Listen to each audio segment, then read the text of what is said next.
Inside of today's video, we're going to be taking a look at the brand new chromatic brawler Pearl. She's going to be coming out with the brand new Brawl Pass at the start of next season, next Monday.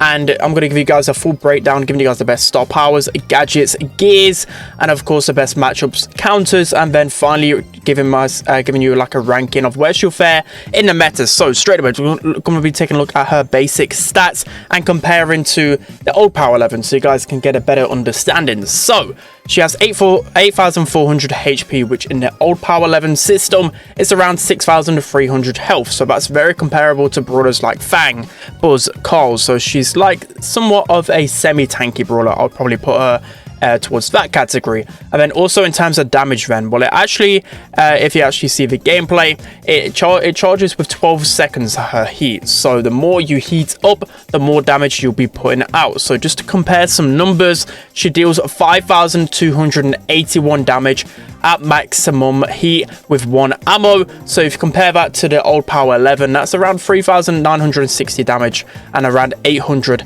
per shot on average, which is around one spike shot basically at maximum range, which doesn't seem like a lot, but when you have 5 pieces of ammo, which are pretty easy to hit, that can quickly add up. And then when you compare this at the lowest, because you're probably going to spend the majority of the game actually at the lowest, in my opinion, unless you can of course get like a team wipe and then of course build up that rage, but it's around 3,200 damage per ammo when the bar is at the lowest. So again, early game is going to be very typical for that. So that's around 480 damage per shot on average in the old Power 11 system, which is very comparable to brawlers like Max. So that's just one thing. So at the beginning of the game, you're probably going to be shooting bullets like Max, and then when you're able to get some control, able to maybe sit behind a wall and charge up that rage, you're able to deal the amount of damage per like a spike shot. So I feel like Pearl is a big damage dealer. So the next thing is her super. So it takes 14 shots to build up her super in comparison to other brawlers like Pam. Pam takes 15 shots to build up super, so one less shot to build up her super. A lot of people comparing Pearl to Pam. I feel like they've got some similarities, but definitely a lot different, because Pearl can deal so much damage, especially once you heat up. The super alone is actually pretty decent, takes a long time to build up, but especially on certain maps where, for example, Crystal Arcade, if you want to use that super down the lane, and then, say if you've got a Sandy on your lane, then you can constantly keep that Sandy back because you'll just be able to outrange them.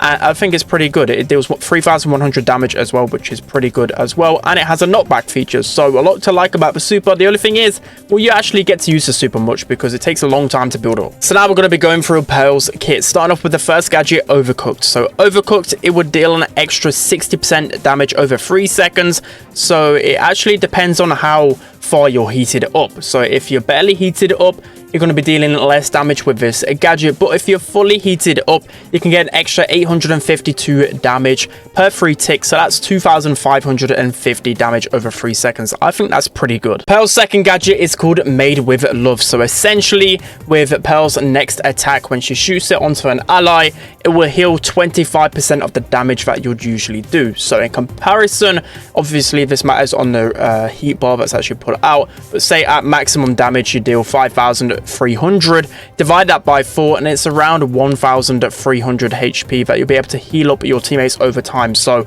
I don't think this gadget will be any good. That's a really underwhelming number. That's probably around 1,000 HP in the old Power 11 terms, which, let's face it, is basically nothing. Pearl's first star power is called Heat Retention. So right now, when Pearl uses super, it will actually deplete 100% of the heat bar, but with this star power, it will make you consume 50% less heat. So essentially, when you're 100%, it'll go down to 50% of it, which is pretty good, right? Because that means you'll be dealing more damage and you won't just be completely terrible as soon as you use your super. Pearl's second star power is called Heat Shield. So whenever Pearl is above 80% in heat power, then you get a 20% damage reduction shield. So on paper, it sounds pretty good, but it takes 12 full seconds, well, near enough 10 seconds to even get towards the 80% category, which, let's face it, in real terms, you're probably not going to get a lot of value out of this. We'll have to wait and see. So in terms of Pearl's best build, then overall, Overcooked, I think, is 100% the better gadget. You basically get no healing out of this, and it just feels a little bit awkward and hard to time.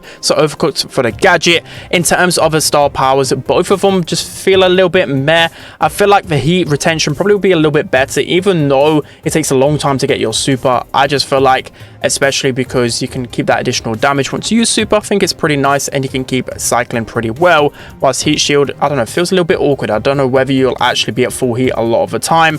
And then in terms of gears, I feel like you could get value out of a lot of them.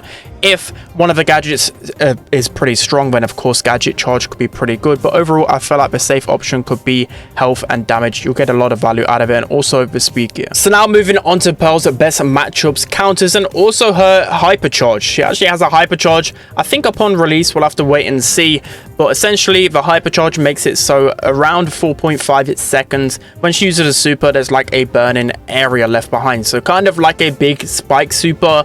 The way he's kind of got his hypercharge, that's the same way with Pearl, but of course she can't throw her super out, so it's pretty good one. She also gets a 30% speed boost, 20% damage boost, and a 20% shield boost. So I think if she comes out with a hypercharge, she's gonna be so incredibly strong. Of course, hypercharge is only on 6 brawlers, so already she has that advantage. But we're getting onto her best matchups, and so I feel like she's going to have a pretty much good matchup against everything right now in the game. She's got a lot of things going her way to manipulate some matchup, especially with super. She can break open the walls to then defeat some of her counters, or to help her teammates defeat her counters. You get what I mean? But one good matchup probably is going to be Sandy, because of course the super will be able to knock back Sandy. You'll be able to do a lot of damage. Of course, you can't completely just out wall peek Sandy, but I just think you'll be able to eventually get super, keep distance, and not feed Sandy super. The next one being Griff as well. I just feel like you'll be able to beat Griff in a 1v1 in terms of damage, and you're just going to do a much better job at doing what Griff does best, in my opinion. That's just the way I really see it. I think Meg's going to be a good matchup as well. Meg's going to feed a lot of supers towards Pearl, and I just don't feel like Meg's the best brawler, so Pearl's going to be able to run all over, and same with brawlers like Janet as well. I think Pearl has a decent amount of HP, and Janet just doesn't have the DPS to really take her down. So in terms of the best counters then, so in counters, I feel like the best way to counter Pearl is going to be by aggressive play, because of course the more times Pearl shoots, the less she rages up, so the less damage she's going to be putting out. So I feel like if you're consistently pressuring a Pearl, making her shoot a lot more, which is kind of weird to think about, right? But I think people get used to it eventually. Yeah, if you keep being really aggressive, she's not going to be doing a lot of damage, so just keep on with the aggression. So whether that's with tanks, whether that's just aggressive play, that's going to be the way to go. Of course, you've got to be careful of the super if you're running an assassin against her, but I feel like it won't be too big of a problem, especially if the Pearl isn't using the heat retention style power. So another good counter is going to be Jessie. So just again, like, I think spawners are going to be a big problem with Pearl, basically, unless for some reason you're fully heated up, and then you can probably shred through them quickly. But for example, if you're keeping up the pressure with Mr. P porters, if you got Bruce's constantly spawning on her, she's going to have a really tough time in defeating them. Same with Jessie turrets as well. Tara pets, I feel like they're going to really eat up her ammo. So basically, any brawler that's aggressive eats up Pearl's ammo is going to be a big counter to her, because the way that you want to play Pearl is that you kind of want to avoid kind of fighting, basically, until you heat it up, because then you'll absolutely shred people. So now we're going to be going into what I really think of Pearl. Is she going to be game breaking? Is she going to be terrible? It is, in my opinion, I think Pearl is going to be very, very strong. I don't know about broken. Maybe with the hypercharge, she could be very broken. I feel like people kind of got this weird feeling about the new brawlers because of these boosted stats. It's pretty hard to really grasp and get my head around at the moment, but once I get used to it, I feel like I'll know a good understanding. But just by playing against bots, I feel like she has potential to be insane. The amount of damage you can put out, even if you fill the bar halfway, you can literally rip people's healths apart. I feel like she has good potential, just because of the way she attacks. She's got pretty good range as well. I feel like she'll be fittable on most game modes and most scenarios. I say probably, I don't think she'll be like the best in bounty, because again, you kind of got to compare her to Pam. I've done this to other several brawlers, you know what, Willow you compare to Barley. I feel like you have to kind of compare her to Pam, the same kind of attack range, same kind of spread. So of course there's scenarios where Pam is good in, like Hot Zone, Gem Grab, some Brawl maps. That's probably where Pearl's going to fit in as well. So overall, I feel like Pearl's probably going to be like an A tier brawler, maybe even S tier, just strictly because of that hypercharge. I think it's going to make her so strong. And I just feel like they've boosted her stats probably a little bit more than they should have. Like a 20% damage, 20% shield is pretty insane, 30% speed as well.